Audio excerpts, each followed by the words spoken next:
बिहार के सीतामढ़ी से जेडीयू सांसद देवेश चंद्र ठाकुर अपने बयान को लेकर आलोचना का केंद्र बने हुए हैं और बयान भी ऐसा जिसने उनकी खुद की पार्टी को असहज कर दिया है।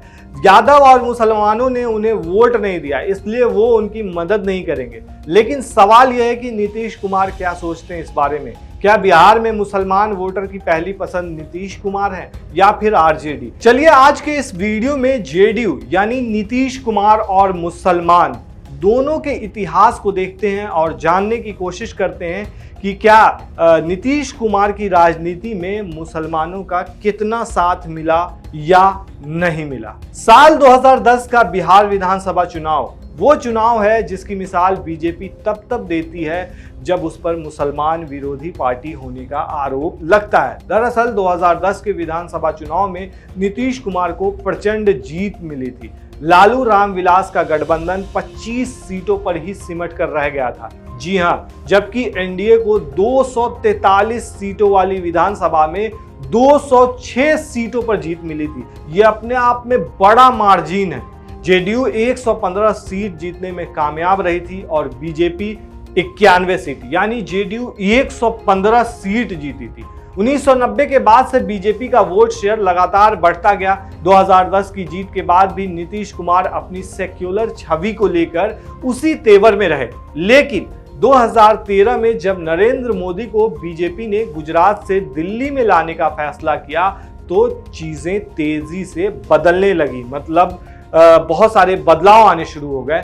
नीतीश कुमार ने एनडीए से खुद को अलग कर लिया, लेकिन उसके बाद से उनका एनडीए और आरजेडी में आना जाना लगा रहा। नीतीश कुमार की इस राजनीति की वजह से मुसलमान उनसे कुछ हद तक दूर हुए, ये माना जा सकता है। बिहार में मुसलमानों और यादवों को राष्ट्रीय जनता दल का वोट बैंक माना जाता है, लेकिन बिहार के मुसलमान नीतीश कुमार को भी वोट करते रहे हैं, इससे इनकार नहीं किया जा सकता है। आपको बहुत सारे मुसलमानों से अगर बात करेंगे तो पता चलेगा कि बहुत सारे मुसलमान जो हैं वो नीतीश कुमार को पसंद करते हैं। खासकर देखेंगे 2010 के विधानसभा चुनाव में नीतीश कुमार को मुसलमानों का भी वोट मिला था। तब नीतीश कुमार बिहार में बीजेपी को जूनियर पार्टनर के तौर पर रखते थे और नरेंद्र मोदी को बिहार में चुनाव प्रचार करने तक नहीं आने देते थे। बिहार में हुए हालिया जाति सर्वे के मुताबिक मुस्लिम 17% हैं और यादव 14% हैं। और ऐसे में एक चीज समझना बहुत जरूरी है कि लालू प्रसाद यादव की राजनीति जो है वो MY समीकरण से भी जानी जाती है, यानी कि मुस्लिम यादव समीकरण। बिहार में मुस्लिम और यादव मिलाकर 31% से ज्यादा हो जाते हैं। लालू प्रसाद और उनकी पार्टी बिहार में 1990 से 2005 तक सत्ता में रही तो इसमें MY समीकरण की बड़ी भूमिका मानी जाती है। लेकिन आरजेडी के भीतर भी मुसलमानों का प्रतिनिधित्व हाशिए पर जाता रहा। आरजेडी ने इस बार के लोकसभा चुनाव में महज 2 मुसलमानों को टिकट दिया था। आरजेडी ने इस बार 23 सीटों पर अपने उम्मीदवार उतारे थे। ऐसा नहीं है कि नीतीश कुमार ने मुसलमानों को रिझाने की कोशिश की। साल 2013 का चुनाव और नीतीश कुमार, जब साल 2013 में नीतीश कुमार ने बीजेपी से 17 साल पुराना गठबंधन तोड़ा था तो उन्हें पता था कि अक्सर बीजेपी के साथ जाने वाले सवर्ण हिंदू वोट बैंक की भरपाई के लिए ये जरूरी है कि मुसलमान एकजुट होकर जेडीयू के साथ आए। इसलिए उस वक्त लोकसभा चुनाव से पहले नीतीश कुमार ने मुसलमानों को अपनी तरफ करने के लिए कई सरकारी ऐलान भी किए थे। साल 2013 में नीतीश कुमार सरकार ने 1989 के भागलपुर सांप्रदायिक दंगों के पीड़ितों के लिए पेंशन में बढ़ोतरी की। दंगों के 384 प्रभावित परिवारों को 2007 से दी जा रही 2500 रुपये बढ़ाकर 5000 रुपये कर दिए गए थे उस वक्त। और 1989 में हुए भागलपुर दंगे में लगभग 1000 से ज्यादा लोग मारे गए थे, जिसमें ज्यादातर मुसलमान थे। 50,000 से ज्यादा लोग घर से बेघर हो गए थे उस वक्त। ये पूरा सिनारियो था।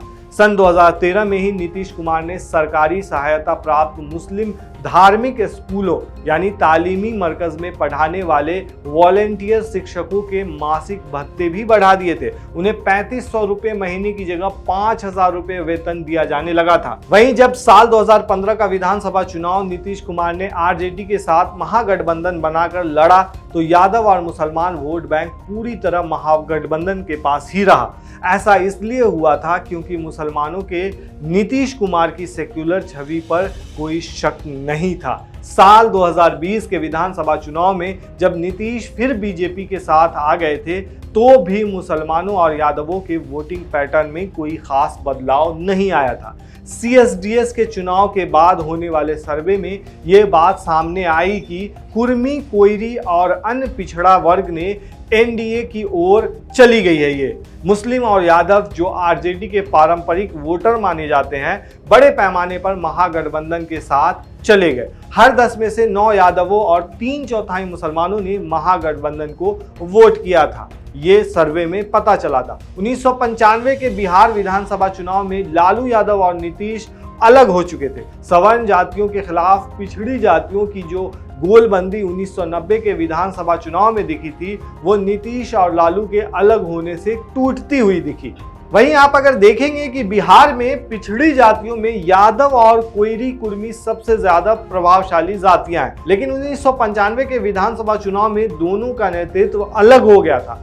कोयरी, कुर्मी और यादवों में एकजुटता सवर्णों के खिलाफ बनी थी, लेकिन आगे चलकर दोनों की महत्वाकांक्षा आपस में ही टकराने लगी। हालांकि 1995 चुनाव में नीतीश कुमार कुछ खास नहीं कर पाए। समता पार्टी 7 सीटों तक ही सिमट कर रह गई थी, लेकिन 2000 का विधानसभा चुनाव आते आते यादवों के वर्चस्व को लेकर पिछड़ी जातियों के भीतर से ही आवाज उठने लगी थी। नीतीश कुमार ने गैर यादव ओबीसी जातियों को एकजुट किया और इस राजनीति में उन्हें बिहार की तथाकथित ऊंची जातियों का भी साथ मिला, ऐसा माना जाता है। वहीं इस राजनीति में कांग्रेस और वामपंथी पार्टियों को सबसे ज्यादा नुकसान उठाना पड़ा।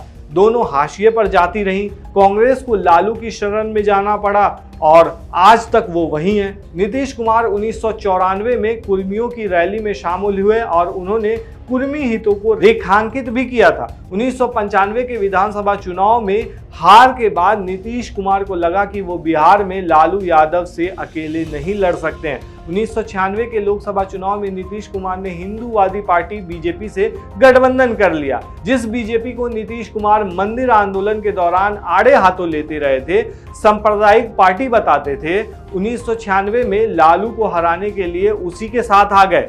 वहीं अब अगर हाल की बात करें 2024 लोकसभा इलेक्शन से ठीक पहले नीतीश कुमार ने मुस्लिमों से वोट देने की अपील करते हुए कहा था कि अगर आप हमें वोट नहीं देंगे तो आपका हाल पुराने समय जैसा हो जाएगा। उन्होंने कहा था कि पहले मदरसों को मान्यता नहीं थी, हमने उन्हें मान्यता दी। पहले कब्रिस्तान के एरिया को लेकर हिंदू मुसलमान में झंझट होता था, हमने उन्हें चिन्हित किया और कब्रिस्तान की घेराबंदी की। मुस्लिमों से अपील करते हुए नीतीश कुमार ने इस चुनाव में कहा था कि वोट देते हुए मुस्लिम समाज ये सब याद रखे। उन्होंने ये भी कहा था कि अगर हम लोगों को खत्म कर देंगे तो आपका हाल पुराने समय की तरह हो जाएगा, आपको कोई देखेगा नहीं, सिर्फ झंझट होगा, कोई इंतजाम नहीं होगा।